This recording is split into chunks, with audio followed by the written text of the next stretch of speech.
Hello friends, welcome to அன்புடன் என் சமையல். இன்றைக்கி நம்ம ரொம்ப ஈஸியான மெத்தடில் பனானா கேக் எப்படி செய்யுதுன்னு பார்க்கலாம். இப்போ வாங்க வீடியோக்குள்ளே போகலாம்.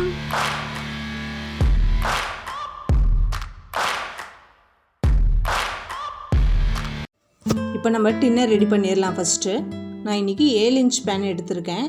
இதில் நான் பட்டர் வச்சு க்ரீஸ் பண்ணிக்கிறேன்.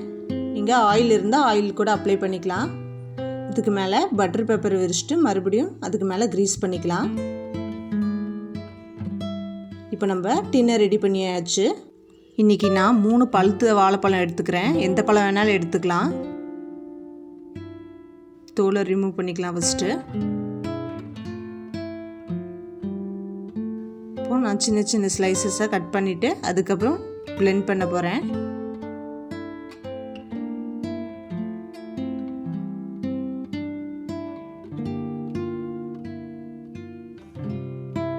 இப்போ கட் பண்ணியாச்சு. இது இப்போ நம்ம நல்லா பிளெண்ட் பண்ணிக்கலாம்.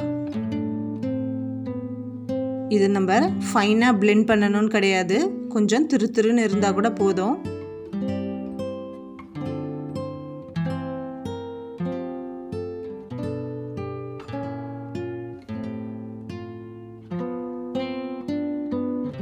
இப்போ நான் பிளெண்ட் பண்ணி எடுத்துக்கிட்டேன்.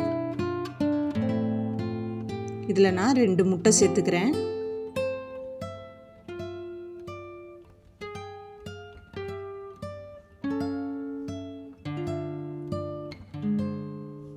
ரெண்டு முட்டை சேர்த்தாச்சு. இது கூட 1/4 கப் உருக்குன வெண்ணெய் சேர்த்துக்கோங்க. இது நல்லா மிக்ஸ் பண்ணிக்கலாம். நீங்கள் வெண்ணெய்க்கு பதிலாக எண்ணெய் கூட யூஸ் பண்ணிக்கலாம். அதுவும் 1/4 கப் எடுத்துக்கணும். இதை நல்லா பிளெண்ட் பண்ணியாச்சு. இதில் நான் 1/2 கப் சுகர் சேர்த்துக்கிறேன்.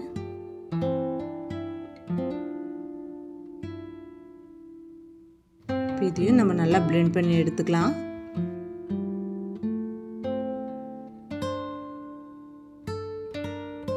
இப்போ இது கூட 1 spoon baking powder, 1/2 spoon baking soda,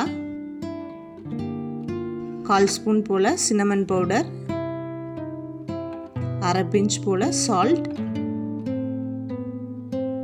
1 spoon vanilla essence,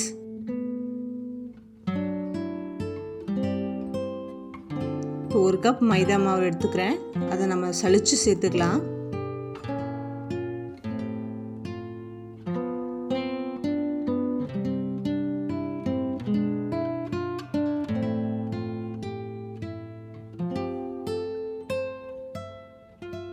இப்போ சலிச்சாச்சு. இப்போ கட் அண்ட் ஃபோல்ட் மெத்தடில் நம்ம மிக்ஸ் பண்ணிக்கலாம்.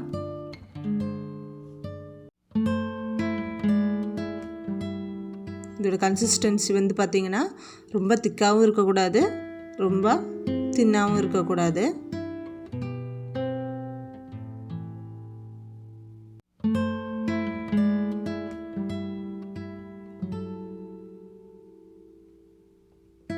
இப்போ இது கூட நான் 1 ஸ்பூன் போல் பால் சேர்த்துக்கிறேன். காய்ச்சி ஆற வச்ச பால்.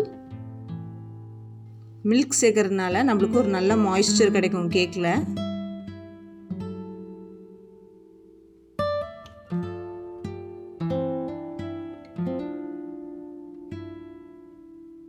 இப்போ நம்ம நல்லா மிக்ஸ் பண்ணிட்டோம்.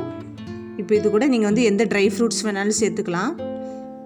சாக்கோ சிப்ஸ், நட்ஸ் எது வேணாலும் சேர்த்துக்கலாம். நான் இன்றைக்கி பிளாக் ரைஸின் சேர்த்துக்கிறேன். நீங்கள் எதுவுமே சேர்க்காமல் ப்ளெயினாக செஞ்சிங்கன்னா கூட கேக் நல்லா தான் வரும்.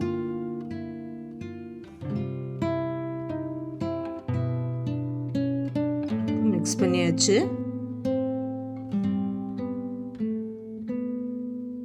இப்போ நம்ம ரெடி பண்ணி வச்சுருக்கோம்ல டின்னு, அந்த டின்னில் இந்த மாவை நம்ம சேர்த்துக்கலாம். அவனை ஆல்ரெடி 180 டிகிரிக்கு 10 நிமிஷம் ப்ரீ ஹீட் பண்ணி வச்சுக்கோங்க.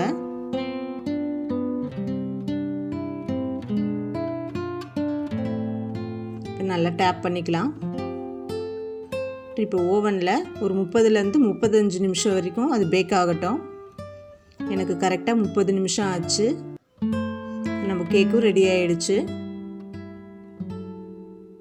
இப்போ ஒரு ஃபோக்கோ, ஒரு ஸ்பூன் ஏதோ ஒன்று வச்சு இப்படி பாருங்கள், மாவு ஒட்டாமல் வரணும். நம்ம கேக் ரெடி ஆகிடுச்சு. இப்போ நம்ம இதை டீமோல்ட் பண்ணிடலாம். நல்லா ஆறுனதுக்கப்புறம் டீமோல்ட் பண்ணுங்கள். ஒரு பிளேட்டுக்கு ட்ரான்ஸ்ஃபர் பண்ணிடலாம்.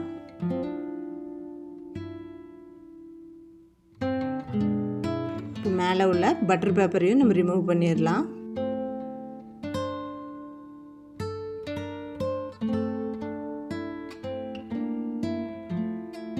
நல்லா சாஃப்டாக வந்திருக்கு கேக்கு. பார்த்தீங்கனாலே தெரியும் உங்களுக்கு எவ்வளோ ஸ்பாஞ்சியாக வந்திருக்குன்னு. இப்போ இதை நான் உங்களுக்கு கட் பண்ணி காட்டுறேன். நைஃப் உள்ளே இறங்கும் போதே தெரியும் உங்களுக்கு வந்து அந்த கேக் வந்து எவ்வளோ ஸ்மூத் அண்ட் சாஃப்டியாக வந்திருக்குன்னு.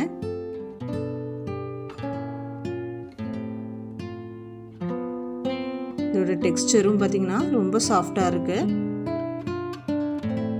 இப்போ நான் உங்களுக்கு பிச்சு காட்டுறேன். உள்ளெல்லாம் மாவு நல்லா வெந்து நல்லா ரைஸ் ஆகி வந்திருக்கு. கண்டிப்பாக இந்த ஈஸியான பனானா கேக்கை நீங்கள் வீட்டில் செஞ்சு பாருங்கள். இந்த வீடியோ உங்களுக்கு பிடிச்சிருந்தா மறக்காமல் லைக் பண்ணுங்கள், ஷேர் பண்ணுங்கள், சப்ஸ்கிரைப் பண்ணுங்கள். நான் உங்களை நெக்ஸ்ட் வீடியோவில் மீட் பண்ணுறேன். ஓகே, பாய்.